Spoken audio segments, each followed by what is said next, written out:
It's time to take your seat in the front row with Mike Vaccaro. Here's your host, Mike Vaccaro.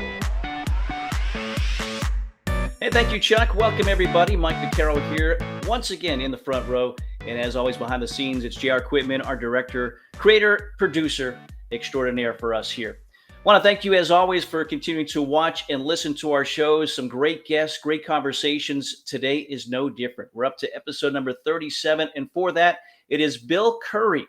Extraordinary life in football. College football, played at Georgia Tech for the Hall of Fame coach Bobby Dodd.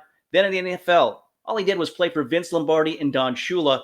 He was a center for the Packers and the Colts, snapping to Bart Starr and to Johnny Unitas. He tells us all those stories, those memories of those teams and those teammates, and then about his college coaching career as well. Back at his alma mater as a head coach, coached at Alabama and Kentucky, and then another life for him as a broadcaster at ESPN as well, pairing up with Mike Golic Sr., one of our previous guests. Great stories, incredible life lived by Bill Curry. He is our guest, episode number 37 of In the Front Row. Again, we appreciate you joining us here today. And you know, I thought about you because we interviewed Mike Golic a couple of weeks ago, and you came up in a discussion because you guys worked together quite a bit at ESPN. And he said that other than his dad, you're the guy he respects the most. To hear something like that from somebody like Mike Golic Sr., what does that tell you about, you know, maybe the impact that you've had on people in your life? Well, it's surprising and it's very gratifying. And you don't know things like that unless somebody tells you. But Mike and I had an instant rapport. We did it in the old locker room way by making fun of each other on the air. And I could never match his wit. But we also connected off the field at meals and at meetings about the ball games. And then I think the thing that helped us bond the most, it's an old football thing. It really happens with a lot of guys that are conscientious, and that's watching film. And we'd sit there and study, trying to get ready for an ESPN game with two really good teams and a bunch of fast people, and we knew things were going to happen quickly. And we wanted to understand how the coaches thought. And we shared so many ideas that we started sharing things about our family and our faith and our backgrounds. And I think that's how the brother thing happened. But he was every bit as influential on me in a positive way as I was on him. Well, let's talk about your background here a little bit. And you're a Georgia guy. You grew up in Georgia playing sports. At what point in your life did football become the sport for you? And, you know, and obviously something that led to greater things in your life. When I wasn't good enough at any of the others, that's when that happened. I only had two goals in life. When I was 12 years old in College Park, Georgia, I wanted to marry Carolyn Newton, who was the most beautiful girl in the world and the smartest kid in College Park, Georgia. And my folks thought that was a very good idea. Carolyn did not. She wasn't interested at the time, but I was persistent, and we'll celebrate our 60th anniversary this year. Wow. Carolyn, so that part worked. But my other goal was to pitch for the New York Yankees. And only one thing kept me out of the majors in baseball: talent. If I could have pitched for the Yankees, I would have done that. But I also loved basketball, and I was on a great high school basketball team. We won the state championship, but I was miles away from being college material. And really, football is the sport that was the dominant social theme in our culture. First of all, if you wanted to get a date at College Park High School, it was important that you have a letter jacket. At least that's what I thought in my immature mind. And it had to be a football letter jacket. And you had to play those games on Friday night so the cheerleaders could get out there and jump up and down and do their thing, and the families could come and watch you. And I didn't like it at all. It was too hard. They actually forced us to run into each other, and that caused all kind of trauma to my short fat, lazy body. And I wasn't interested in hitting anybody at all. But I had some great friends on the team who said, "Come on, Curry, we're going to teach you. We're going to teach you how to hit." And gradually, I came to love the game and to being a part of a huddle, being a part of a team. There are a lot of other great team sports, but football, I believe, is the best one, even though it is dangerous and we have problems. I know all that. But if you play on a good football team, then that means you have bonded with a bunch of guys. And it doesn't matter what color their skin is. It doesn't matter where they come from. It doesn't matter whether they have an accent or not. It doesn't, all that, it just matters that this is your teammate. And you love him. And when you get busted in the mouth, that blood's the same color from everybody. And that sweat smells the same on everybody. And we figure out that we got a lot more in common than we have that separate us. So I had the privilege of playing on a bunch of great teams. So that's a long-winded answer, but it's an important subject. Yeah, we're going to get into some of the teams here. And it started in college at Georgia Tech. So you decided to more or less stay at home and you played for Bobby Dodd, outstanding coach in his own right. What was that experience like? You're there from 61 to 64 playing for the Yellow Jackets. Well, I had grown up a Bulldog. My dad was a Georgia guy. In fact, he was born in Athens on the campus of the university and graduated from the university. He was also a hand-to-hand combat instructor at Fort Benning in World War II when I came along. So he was a tough customer, wonderful dad. But he didn't make me go to Georgia. And I figured out quickly that Georgia Tech was the closest campus to Agnes Scott College. And guess who was going to be at Agnes Scott College? Carolyn Newton. So for some of the wrong reasons, I went to Georgia Tech. But one of the right reasons was Bobby Dodd. Bobby Dodd had the reputation, and quite justifiable, that he made his guys go to every single class. We had Saturday morning classes in those days. You might have calculus and math, another form of math or science, on a Saturday morning at 8 o'clock and 9 o'clock, and play against Alabama at 2 o'clock, same day. And you better be in those classes. You better be there, or it was not pleasant. So he made sure we all went to class. He never got his degree. And he said every year, now, man, I'm a third quarter sophomore at the University of Tennessee. I'm 53 years old or whatever it was. He said, that's not going to happen to you. You're going to have a diploma because you're going to sit on the front row, take notes, and you're going to get a degree from one of the great schools in the world. And that's what happened with most of us. It wasn't really because we wanted to. It's because we could not bear the thought of displeasing him. Yeah, those coaches successful for many reasons. And as you mentioned right there, go to the classes, get your degree. During your playing career, though, really good playing career. You're a captain senior year as well. What do you take away from your playing days that eventually led you to the NFL? The best thing that happened in my playing days was I was taught the necessity of perseverance. I started my first game for Georgia Tech in the fourth game of my fourth year. It took me so long I was very slow maturing physically and emotionally, really. So it took me a long time to grow up, and we didn't have a sophisticated strength program. My father was a barbell instructor, and I should have paid attention to him, but I didn't. I rebelled against that. That was stupid, but that was a teenage boy making another bad decision. I wasn't grown up enough. So, and I actually went to a coach. Carolyn and I got married our junior year, and I wasn't playing. We went to a bowl game, and my jersey was clean at the end of the day. I'll never forget that. So I was embarrassed. My bride sat in the stands and watched me stand on the sidelines, and I made up my mind then that wasn't going to happen again. So I went to one of the coaches and said, well, what do I have to do to play, coach? He said, it doesn't matter what you do, Bill. You're not good enough, and you're never going to play. And I'm sorry. So get your education and help us recruit and be a nice boy and thank you, have a good day. That just crushed me. I was so embarrassed. And at the same time, another coach who named John Robert Bell. John Robert Bell was an assistant offensive line coach. He came to my locker, put his hand on my shoulder, looked me in the eye, and he said, "Bill, I know you can play.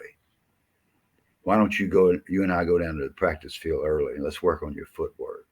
And I'll get you a job this summer and I'll work you out during the summer," which he did, and changed my life. I played 12 more years, 2 at Georgia Tech and a 10 in the NFL. And I don't think it would happen without that great assistant coach. So we all need somebody to come along at those key moments to say, hey, you can do this. And then to show us how, give us the way. And John Robert Bell did that for me. So at the same time, getting married and having a responsibility made me a better student. So, and the fact that Carolyn wouldn't allow me to watch television when I was supposed to be studying, all those things worked together. And it turned out to be a wonderful result. Yeah, as you said, the time at Georgia Tech and then 10 years in the NFL, which started in '64. You're drafted actually twice, right? You're drafted by the Packers in the NFL and also by the Raiders of the AFL. How did that come about, and what made your decision the Packers over the Raiders? Well, sure enough, the Green Bay Packers and the Oakland Raiders had drafted us. Carolyn, I always say us and we. And to our amazement, the Packers showed up after my senior season and flew us to Dallas on a Sunday morning early.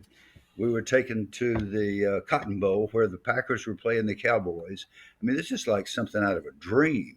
We were seated with Marie Lombardi on the 50-yard line, watching the NFL, all these all-stars out there on both teams running around. And in the fourth quarter, somebody came and got me, took me down on the sideline. So I'm standing next to Vince Lombardi as the Packers finish off the Cowboys. And he says, "Let's go to the locker room." So here I am. And I mean, I don't have an agent. I don't have an attorney. I don't know anything at all about anything. And we're walking across the Cotton Bowl.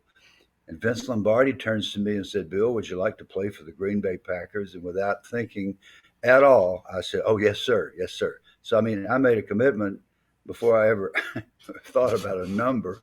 And then when it came time to think about numbers, I didn't have a clue what to do on that either. So it was like something out of a fairy tale, the way it started. Yeah, Vince Lombardi wants you to play for him. You're not going to say no, right? I mean, so you know about this guy. You know about his coaching. How difficult of a coach was he? How much did he drive you as a player?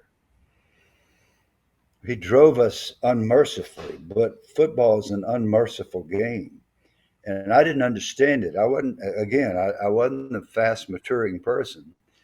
Thank goodness I married a person who did mature quickly and stayed right by my side through all these things. But Lombardi, sitting and watching a film with Lombardi of your own performance was one of the most devastating things any of us went through. And it applied to everybody. I mean, he would rip you up one side and down the other verbally. And then when you thought you might either become aggressive or, well, all those things you think of when you're a crazy young person, then he would sidle up next to you on the practice field and say, "You look pretty good today, Bill." And then you'd run through a wall for him. So he had this incredible culture, and he had us in the palm of his hands, and we would do anything for him. That's the bottom line. As a rookie, you guys win the championship. And then in '66, you're the starting center in Super Bowl I. You're there at the very beginning of the Super Bowl playing for Vince Lombardi. I mean, what kind of experience was that? Obviously, the Super Bowl I, a little bit different than it is these days with all the sideshows and everything else that's part of it. But what was it like being on that team and winning those championships? It was surreal. It really was. The whole thing was surreal for a kid from College Park, Georgia, traveling in those circles and going through the things we went through to get to the Super Bowl, and then getting there and not knowing anything about our opponent.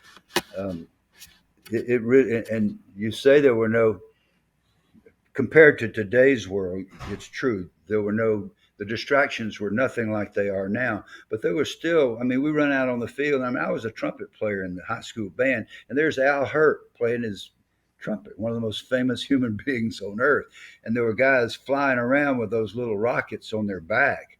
I don't know what that didn't look safe to me, but then they were zooming around the stadium at the Coliseum, and it really felt like Hollywood. And then the crowd showed up, and they didn't fill half of the Coliseum. So then it felt like a Saturday afternoon scrimmage in Baltimore. So it was almost impossible to describe. And Coach Lombardi was really uptight more than ever because he was getting pressure from the NFL. Vince, you have to win this game. So it was a weird scene. Yeah, it was NFL versus AFL. You took on the Chiefs. You beat the Chiefs 35-10. And again, not only the starting center on this team, but your quarterback is a pretty good quarterback in Bart Starr as well. What was that relationship like for you two guys in the playing field? It was unbelievable. I mean, it's when I tell stories like this, I expect it. It's hard for people to believe. But the day I reported to the Green Bay Packers, Bart Starr walked with me to dinner. I didn't even know he was. I just sensed that somebody was walking by my side. St. Norbert College in West Superior, Wisconsin. That was like Mars to me. I'd never been out of the state of Georgia, unless it was to go to the beach in Florida, and this was not Florida. This was not Kansas. This was Wisconsin, and somebody's walking by my side, and I turned. It's Bart Starr. And I said, "Oh, Mr. Starr." He said, "Oh, don't call me that, Mr. Stuff. Just call me Bart." And I said, "Bart, it's so nice to meet you." He said, "Bill, I don't know what your faith is, but we have a great Methodist preacher. And if you'd like to go to church with Cherry and me tomorrow and then come to Sunday dinner, we'd love to have you." That's how he greeted a 20th round draft choice. And he never left my side the rest of his life. He became one of the best friends I've ever had in my life. And he did so many wonderful things, including hire me to have my first job as an NFL coach, which led directly to the head coaching job at Georgia Tech. Just the best friend imaginable. And yes, a great player. 5 world championships in 7 years. Nobody's going to match that one. So from a teammate to, working for him, did that relationship change at all during that time when you became the offensive line coach with the Packers and he was the head coach? Oh, of course it changed. If we weren't blocking anybody, he was a Bart under little bit different circumstances would have been a great NFL coach. He had all the ingredients, the same as he did as a quarterback. But in the NFL, you got small numbers and you get the wrong people hurt, especially on defense. And that's what happened to us. And you have a couple of losing seasons, you're going to get fired. And that's what happened to Bart. That just made me sick. But it also made him even more sensitive as a friend. So when I had problems later in my career, he just showed up at my office. And I said, "What are you doing here? You're here for business?" I mean, I was in Lexington, Kentucky, and he lived in Birmingham. He said, no business. And I said, "But why are you here?" He said, "I'm going to spend the day with you." It was a very tough time for me. He knew that. And that is a teammate. That is a friend. Yeah, as you said, the different guys that you meet in the huddle become your friends for a lifetime. And certainly Bart Starr was one of those guys. Back to your playing days here, because, again, success with Green Bay, but then the Saints have their expansion draft. You're unprotected. You go to New Orleans, didn't play there, and quickly you go to Baltimore. And you played for another pretty good coach in Don Shula, center for another good quarterback in Johnny Unitas. What was that all like, to be part of that draft, not be protected by the Packers, and maybe for a time not knowing exactly where you were going? Well, I got all upset when I was put on the expansion list, but we had 2 centers. Ken Bowman is the other one. I had to leave the Super Bowl with an injury, That was the only game all year that I left with an injury. And I don't know how all that figured in Coach Lombardi's thinking, but he put us both on the expansion list, as he told me when he called. And I was claimed by the Saints, and I saw that as an insult. I should not have, but I did. And a couple of weeks later, when I got a phone call, some guy claiming to be Don Shula, I thought it was one of my buddies screwing around with me. So I almost said something smart, but I bit my tongue and said, "Okay, Coach Shula, what's up?" It was Don Shula. He said, "Look, Bill, I know you've been a starter, but Coach Dodd, one of Coach Dodd's many strengths is he required all of us to learn to play all special teams really well.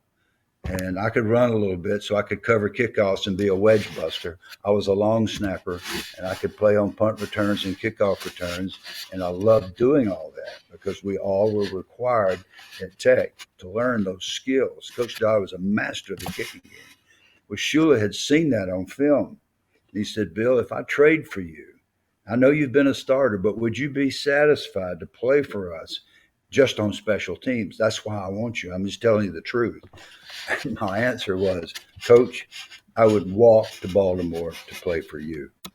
"Yes, please." And that's what happened. So I had the privilege of playing for three of the greatest coaches that ever lived. Yeah, as you said, college, Bobby Dodd, Vince Lombardi, now Don Shula, 67-72. You're there with the Colts. You guys win the Super Bowl, Super Bowl V. What made that team so special? And you compared it all to your Super Bowl championship team with Green Bay. How do they compare to each other? First of all, let me tell you that the 68 team was the best team. The Colts 68 team, we were 15-1 going into the Super Bowl. We had lost one game, and it was to Cleveland. We had just beaten Cleveland in Cleveland for the NFL title, 34-0. So now all we got to do is beat the Jets, and we're going to be one of the greatest teams of all time. Well, we didn't beat the Jets. They beat us, and they deserved to win. Too bad. In America, if you don't win the big one, the only thing anybody remembers is you're a loser. So people forget about that 68 team. That was a great team. In 70, we were a patchwork team, especially on offense. We had injuries all year. We had times when the offensive line, we got sacked by the Chiefs 10 times in September. And our head coach fired our offensive line coach, hired a high school coach to come in and take over the offensive line. And lo and behold, we scramble and scratch. We had a great defense, led by Mike Curtis, Ray May, Ted Hendricks, Bubba Smith, and others. And we just fought our way with the kicking game and defense into the Super Bowl, and then played another poor game on offense against the Cowboys, but won the game. So that was a team that was a patchwork, scratch, bite, kick, do whatever we had to. Billy Ray Smith, our defensive tackle, said, "One thing for sure, if we get to the Super Bowl, we're going to win, because the other team's going to be laughing so hard when we run on the field. They won't be able to play." Well, that wasn't quite true, but we did manage to win. Well, you mentioned guarantees there, and you go back to the loss of the Jets, 16-7. It was Joe Namath making that guarantee. As a player on the opposite side, what did you guys make of all that? Well, a lot of people made guarantees that they were going to beat us that year, but they didn't. The thing with Joe is he did it. I mean, he called a very good game. He's the only most valuable player in Super Bowl history as a quarterback who did not throw a pass in the fourth quarter. He didn't have to. They were able to maintain the ball against us, and nobody else had done that all year. We had turnovers. They did not. We missed field goals. They did not. We got beat. I mean, if you're playing against a good team, you can't turn it over, and you got to take advantage of your opportunities. We had plenty of opportunities early, but we didn't capitalize. So Joe ended up deserving to win the game.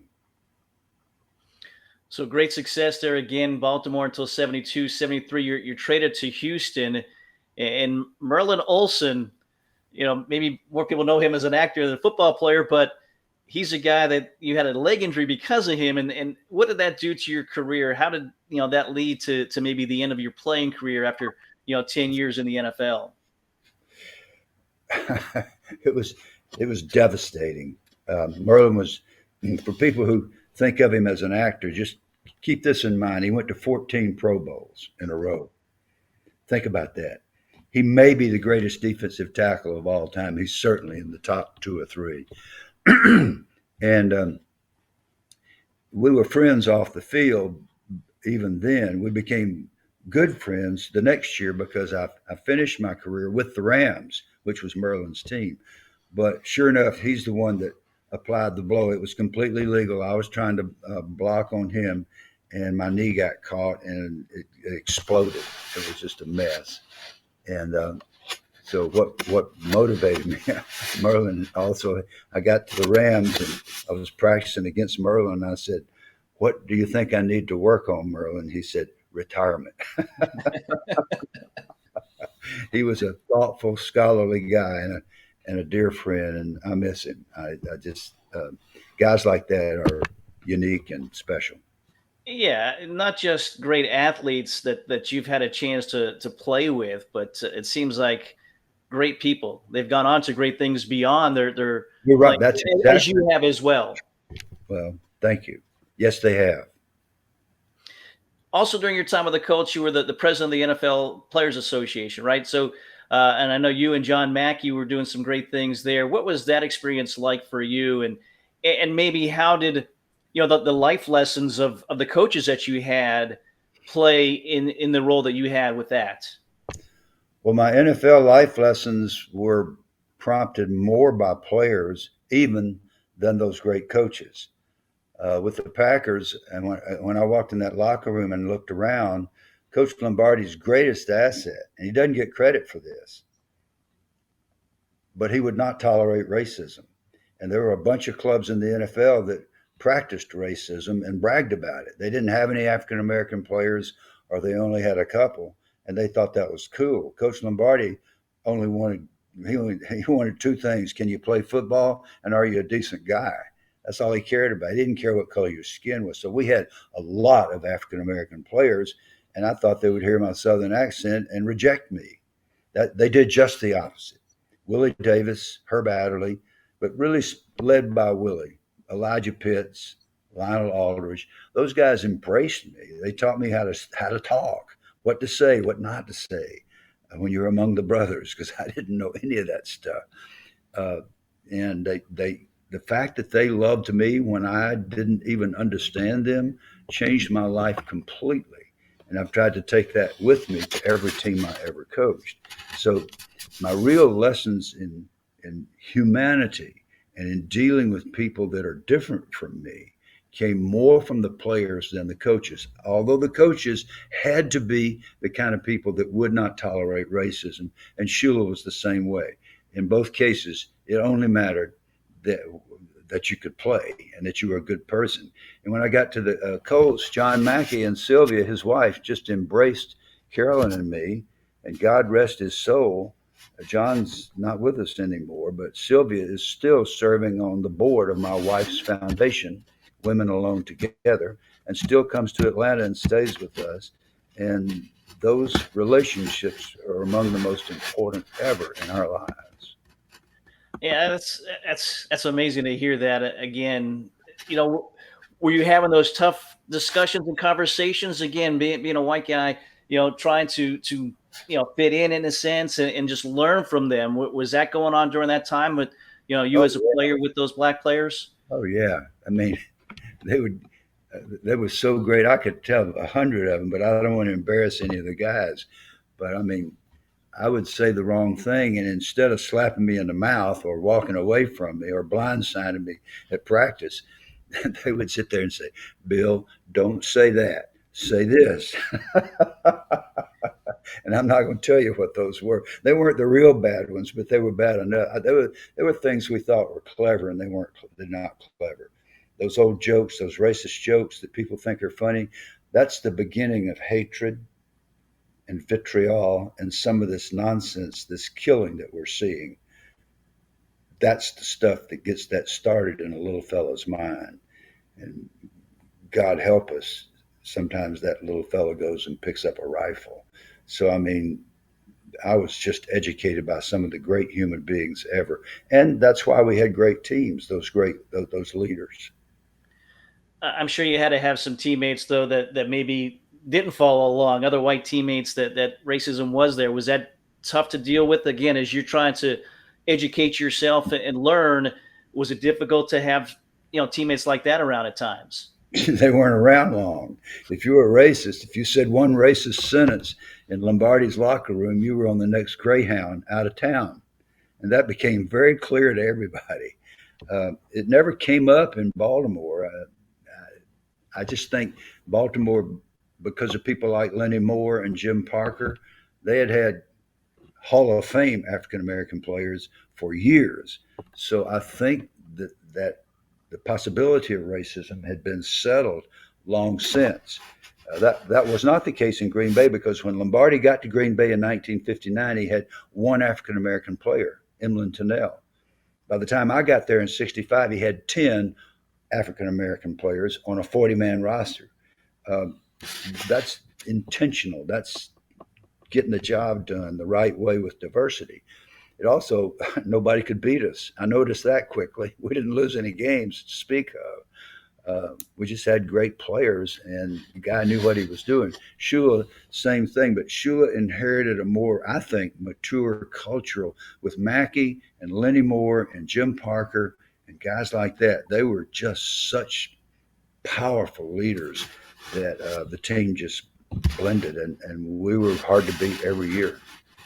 Yeah, certainly. Again, some of the greatest names that you're mentioning there, guys that are in the Hall of Fame, and some that should be as well. Obviously, your career comes to an end. You did eventually go into coaching, but was that on your mind? Did you think you were going to be a coach, having learned from, again, some of the best in college and in professional sports? I went to Coach Dodd after my senior year, and I said, I want to be a football coach. He said, that is the dumbest idea I've ever heard. That is the dumbest damn thing I've ever heard. I want you to, coaching is not a good profession. There are only about 3 good jobs. I've got one of them, and I'm not going anywhere. I want you to go run an airline or something, Curry. Get out of my office. You've got a degree from Georgia Tech. You don't need to be coaching football. Get out of here. I will say this, though. If you insist on this madness, you come back and see me in 10 years. And if you still think you want to coach, then I'll help you. Well, that's exactly what happened. Neither one of us thought I would play in the NFL, but I did for 10 years. And sure enough, I walked back in his office a decade later, and I said, I'm back. And he said, you are crazy. Okay, I'll help you. Coach Dodd helped me get a job with Pepper Rogers, and Pepper was kind enough to hire me as his offensive line coach. And 1 year later, Bart hired me to come back to Green Bay and be his O-line coach. And I'm eternally grateful to all of those people, all those guys. And then you get your chance to be a head coach yourself in 1980 at your alma mater with Georgia Tech. 80 to 86 was your time there. You're talking about so many surreal moments. That had to be surreal as well, to get back to your alma mater and to be the head coach. What was that like? Well, it was beautiful and terrible. What does that mean? I was at my school. I owe everything I've got to Georgia Tech. I was forced. If you make it through Georgia Tech, and you'll notice Tech people don't say I graduated. We say I got out. We escaped. We got out. It's the hardest thing I've ever done, was to walk up that hill to those calculus and physics classes, because I had been a lazy high school student. Thank goodness we got married when I was a junior, and I was living with a scholar who actually sat me down, and Carolyn had a lot to do with me becoming a reasonable student before I left Georgia Tech. But I knew what Georgia Tech stands for. And anybody that gets out of that place, 2 things about us. We know how to think, and we know how to work. Because you don't survive if you can't do those 2 things. Oh, and you got to show up. You got to show up for every class. You got to learn to take notes and follow the notes and be able to replicate ideas and thoughts on paper the very next day, or now on a computer, I suppose. So that experience was mind-boggling. And going back to be the coach and having Coach Dodd there, I called him and said, would you come and critique me? He said, are you sure you want that? And I said, oh, yeah. He ripped me on Monday mornings up one side and down. I learned how to be a head coach from the master he had 44 mistakes I made in one game. He had a yellow legal pad and it was full. And three of them, I could argue. 41 of them, he was flat out right. And so that's fortunate. I had a chance to learn from one of the great minds ever. Yeah, you play for a great mind, and then to have that guy come back and help you out is incredible. Again, you're there for until '86, ACC Coach of the Year. You move on to Alabama. What was that transition like? Because Alabama, you're seeing it now where it is, but obviously at that time it's still a big name school, and you take over. What was that job like for you? It was controversial because Tech and Alabama had a big falling out, and I'm not going to get into all that. That had happened really in 1961, if you can believe it, and the series had been discontinued. Ironically, the year after I finished my NFL career and I was scouting for the Green Bay Packers, I was in Tuscaloosa, and Coach Bryant and I had become friends. That's another long story I won't bore you with, but he called me up in the tower. Well, nobody goes up in that tower when Coach Bryant's there except Coach Bryant. And so I was nervous about that, but I clambered up the spiral staircase, and the great man hemmed and hawed, and I knew he wanted to talk about something. Finally, he said, you ever talk to Dodd? Because they had been very good friends before the controversy. I said, yes, sir, I do. He said, I tell you what you do. You go back and you call Dodd and tell him we're too old to be feuding. And I'll sponsor Georgia Tech back into the SEC. Georgia Tech had dropped out of the Southeastern Conference while I was a player there. So I did what he instructed. I hurried home and I called Coach Dodd, and Coach Dodd said, well, they won't ever let us back in the SEC. But Paul is right. He called him Paul. We shouldn't be feuding, and I'll call him. So they got back together. Now, here's the ultimate irony. They got to be friends again. They reestablished the Georgia Tech-Alabama series. 5 years later, guess who the brand new head coach is at the Georgia Institute of Technology, and guess who our opponent is? In Birmingham. We played Bear Bryant, the Alabama Crimson Tide, ranked number one in the nation, in Birmingham, the very first game of my head coaching career. How's that for an eye-opener? So you helped bring the rivalry back together, and then what happened? Tell us about that game. Oh, it was a nightmare. It was about 1,000 degrees on the turf. Alabama can be very, very warm. Carolyn was sitting in the stands. She said ambulances were coming, and they were carrying people out of the stands from heat prostration during warm-ups. Well, I had my guys out there, and we were doing calisthenics, and we were running sprints, and we were getting ourselves loose. And Alabama is not on the field. And I'm thinking, what's wrong with this picture? I mean, why hadn't Coach Bryant hadn't even walked out? And of course, I was waiting for that because I knew I was supposed to go down and shake his hand and show respect, which I certainly had plenty of respect. And they're not even out there. So I go to our trainer, Bill McDonald, who happens to be an Alabama guy, and I said, Alabama's not even stretching. He said, oh, they're stretching. I said, what do you mean? He said, they're under the stands. They're back there in the back in the cool. Oh.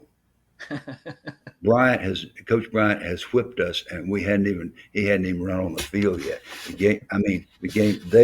Our endurance, I had sapped our guys, worn them out in warm-ups. That's how stupid you can be when you think you're going to be a honcho head coach. And then when he finally did take the field, he came down and treated me very nicely and intimidated the daylights out of me. And then they beat us 26-3. It could have been 100-3. And he was kind to us. Well, again, you had an outstanding career, Georgia Tech, Alabama, Kentucky as well. And then another transition in your life as you decide to go into broadcasting. What led to that transition for you? And obviously it's one that was beneficial for you once again. You started in 1997 with ESPN.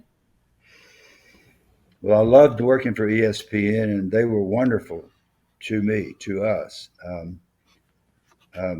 I had an agent, an attorney at the time named Robert Fraley, who was an Alabama quarterback for Coach Bryant, but was absolutely brilliant and went on to represent Bill Parcells and Joe Gibbs and Bill Cower and others.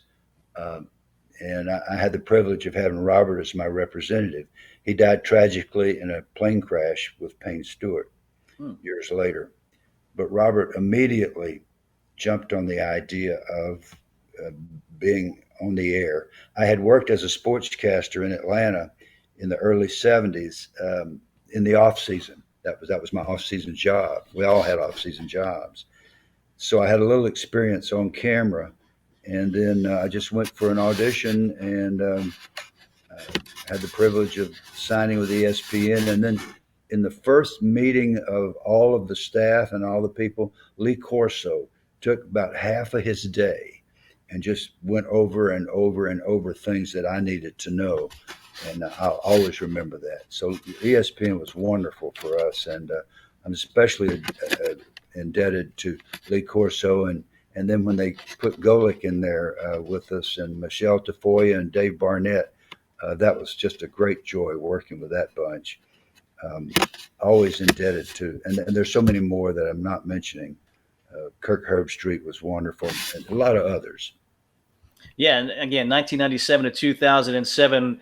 What was it about broadcasting? What attracted you to that? Because obviously, again, you did it for a long time.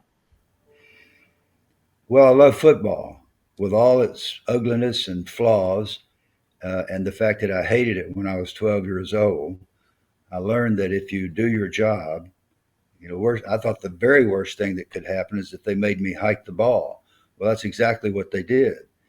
But hiking the ball ended up with me hiking the ball to Billy Lothridge, Stanley Gann, Joe Namath, Roger Staubach, Greg Morton, John Hewitt, Bart Starr, Zeke Bratkowski, Johnny Unitas, Darryl LaMonica,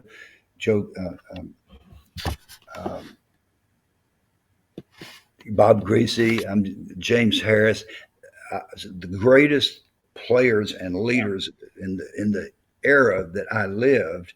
I had the privilege of being in the huddle, transmitting the ball to them, and then protecting them in various games on various teams. And as it turns out, offensive center is the only position in all of sport that would have allowed me to have a career with my physical characteristics. So that which appeared to be the worst thing ended up being the best thing. And that's what happens in life. And that's what can happen in football. Like being in the booth with Golick. That was just beautiful. That was to be in his presence. He's so smart and he's so much fun and he's so unselfish. And we did develop a mutual admiration society. That's amazing. Like I said, a sport that you never wanted to play, it became and opened up so many doors for you throughout your career. And another door opened up late in your career to be a head coach again. In 2008, you signed on to start the football program at Georgia State from the ground up. What attracted you to that and to get back into coaching at that time in your career? I got to give Golick's greatest line. Before we leave the subject of Mike Golick, I said, okay, Golick, because we were always jabbing each other verbally. I said, you played on the line with Reggie White. Is that right? He said, yeah, me and Reggie together, we had 120 sacks. I said, man, that is incredible. How many did Reggie have? He said, 111. Oh, a seldom mentioned factoid. Yeah, he said he claims he cleared the way for Reggie to get those sacks. I don't know. I don't know about that. We need to go get the films out. There you go. You asked me about Georgia State. I'm married to this wonderful scholar who's just about to publish her second book, which is, believe it or not, a murder mystery set in the world of football, where she articulates brilliantly ideas about the things that she really believes in: spouse abuse, gambling in sports, alcohol abuse, unsavory types that sometimes attach themselves to programs. She uses her skill as a historian to write this book called Sudden Death. It'll be out August 2nd. Dr. Carolyn Newton Curry. But she wanted to finish her education. And so our kids, when they got school age, she had already gotten her undergraduate degree.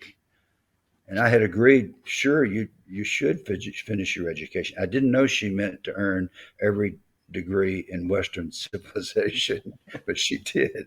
And so to get her master's, she was so sensitive to being home with the children. She would not take courses until the kids got school age. We had two. Kristen, our daughter, is 3 years older than Bill Jr., our son. And when they were little, people would say, well, Carolyn, you're back in school at Georgia State. What are you majoring in? She'd say 1040. Well, what does that mean? 1040. She said, what that means is this: I can take the kids to school, drive to downtown Atlanta, and whatever the history department's offering at 10:40 a.m., that's what I take. And she did that for 14 years, never made a B, became the outstanding student in the history department, earned her master's and her PhD. So when Georgia State came along and said, hey, we want to play football, and Georgia State had always said, we'll never play football. Well, here we are with 53,000 students now, downtown Atlanta. Georgia State has saved downtown Atlanta, flat out, not even an argument. Bought buildings, restructured them, refurbished them, made them into classrooms and labs and such, and it's a beautiful accomplishment. So Atlanta's deeply indebted to Georgia State, and so are the Currys, because Carolyn could not have finished her education any other way. So when Georgia State called, and I thought she would say, oh, no, wait, we're not going back to coaching. But she said, wait a minute, let me think here now. I don't have to move. We've moved 34 times. I don't have to move. It's my school. Let's do it. And so that's how the decision was made. And we did it with all our hearts. And we were delighted to bring a lot of wonderful young people to Georgia State. Virtually all of them have graduated, and now Georgia State has a good football program and a wonderful stadium. We got lucky with the Braves moving out, and Georgia State took over, and that is a fabulous facility now. And Georgia State graduates more minority students than any other school in America, other than the historically black colleges and universities. Yeah, it's a big campus, as you said, spread out throughout downtown. Again, you're hired in 2008. You don't coach for the first time until 2010. What was that like, starting that program again from scratch and putting all the pieces in place to be able to take the field in 2010? Well, it's fun to think about it now, but we didn't have a football. I mean, we at the press, we said, okay, we're going to have a press conference. Somebody said, well, get a football. We don't have one. We didn't have a helmet. We didn't have a chin strap. We didn't have an office. We didn't have a telephone. We didn't have a player, and we didn't have a coach. I mean, we had one coach. What I remember most is we went ahead and had the press conference and announced we were going to play football. Somebody had run to a sporting goods store and get a ball so I could hold one up to remind everybody this is a football. Am I going too fast for you? But a guy grabbed me as I was walking away from the microphone, I swear, and he said, when are we going to play the dogs, Curry? I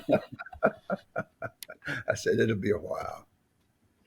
Yeah, again, it was a while. 2010, coached there for 3 years, and then retire again. So since that point, I know you're doing some speaking, different things. What else are you doing and enjoying in your life, other than spending a lot of time with as you said, with your wife, about to enjoy 60 years of wedded bliss?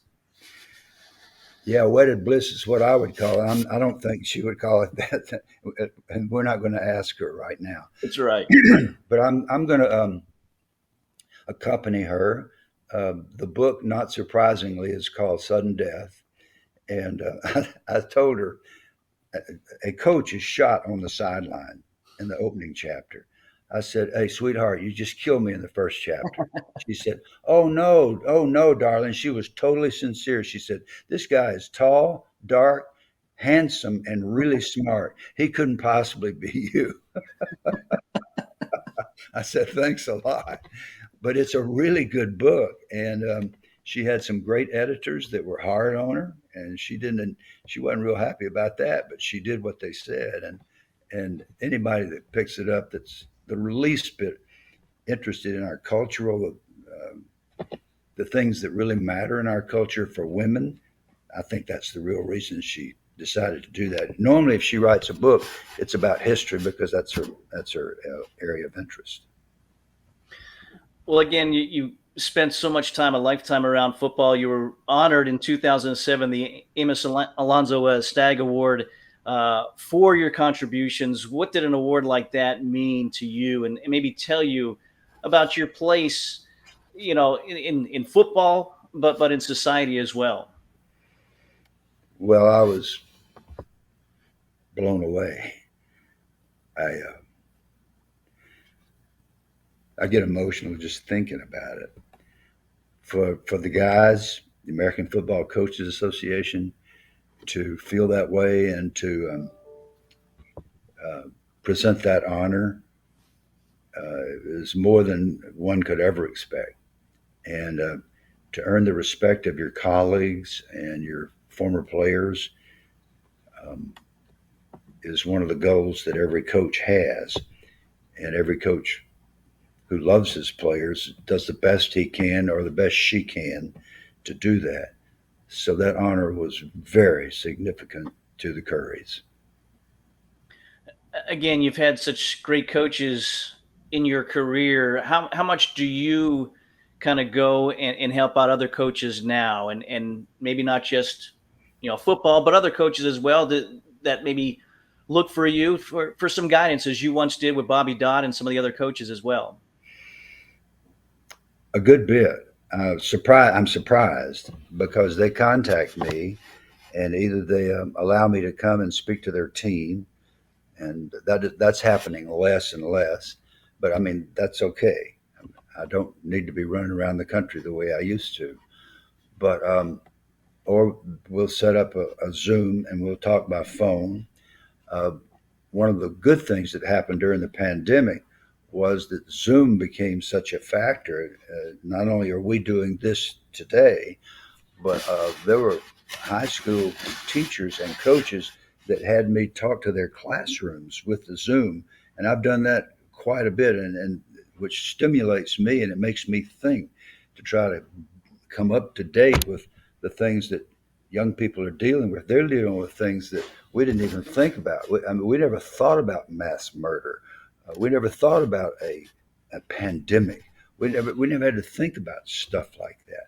Today's young people are forced to think about very difficult matters, and we should be helping them every way we can. So I get that privilege periodically, and I'm going down to Texas to Robinson High School area for a wonderful coach named Lonnie Judd later this month, and get to speak with all his coaches and spend an hour with them. And what I do is share the wisdom of these great people who worked with me.